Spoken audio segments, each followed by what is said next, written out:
പാളിപ്പോയി വിജയിച്ചൊരു റെസിപ്പിയാട്ടോ. Oats കൊണ്ട് പേട ഉണ്ടാക്കാൻ നോക്കിയിട്ട് എനിക്ക് കിട്ടിയത് ഓട്സിൻ്റെ ഓലോസ് പൊടിയായിരുന്നു. ലാസ്റ്റ് അമ്മയുടെ സഹായം കൊണ്ട് നമ്മൾ പേട തന്നെ ഉണ്ടാക്കി. അപ്പം അതിൻ്റെ റെസിപ്പി നോക്കിയാലോ. 1/4 കപ്പ് നെയ്യിലേക്ക് 1 കപ്പ് ഓട്സ് പൊടിച്ചത് ചേർത്ത് നല്ലപോലെ റോസ്റ്റ് ചെയ്തെടുക്കണം കേട്ടോ. ഇനി അതേ പാനിലേക്ക് തന്നെ 1.5 കപ്പ് പഞ്ചസാര ചേർത്ത് 1/4 കപ്പ് വെള്ളം ഒഴിച്ച് പഞ്ചസാര പാനി റെഡിയാക്കണം. ഒരു നൂൽ കൺസിസ്റ്റൻസിയാണ് നമുക്ക് വേണ്ടത്. അതാവുന്നവരെ വെയിറ്റ് ചെയ്യുക. ഒരു നൂൽ കൺസിസ്റ്റൻസി ആകുമ്പോഴത്തേക്കും നമ്മൾ നേരത്തെ തയ്യാറാക്കിയ ഓട്സ് അതിലേക്ക് ചേർത്ത് കൊടുത്ത് നല്ലപോലെ യോജിപ്പിച്ചെടുക്കണം കേട്ടോ.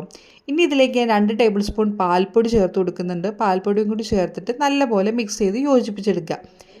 അതിനുശേഷം ഇതൊരു പാനിൽ നിന്ന് വിട്ട് വരുന്ന ആ ഒരു ടൈം ആകുമ്പോഴത്തേന് നമ്മൾ വേറൊരു പാത്രത്തിൽ നെയ്യ് തടവിയിട്ട് അതിലേക്ക് ഇത് മാറ്റി കൊടുക്കണം. എന്നാലാണ് കറക്റ്റ് ആ ഒരു കൺസിസ്റ്റൻസിയിൽ നമുക്ക് പേട കിട്ടത്തുള്ളൂ. ബട്ട് എൻ്റെ കൗതുകം ലേശം കൂടുതലായതുകൊണ്ട് ഞാൻ കുറേ നേരം ഇങ്ങനെ മിക്സ് ചെയ്ത് അത് മൊത്തത്തിൽ പൊടിഞ്ഞ് ഔലോസ് പൊടി പോലെ ആയിപ്പോയി. പിന്നെ ഞാൻ കുറച്ച് വെള്ളം ചേർത്തപ്പോഴത്തേക്കാണ് നമുക്ക് പേടയുടെ ആ ഒരു ഇതിൽ കിട്ടിയത് കേട്ടോ. അങ്ങനെ നമ്മുടെ പേട റെഡി.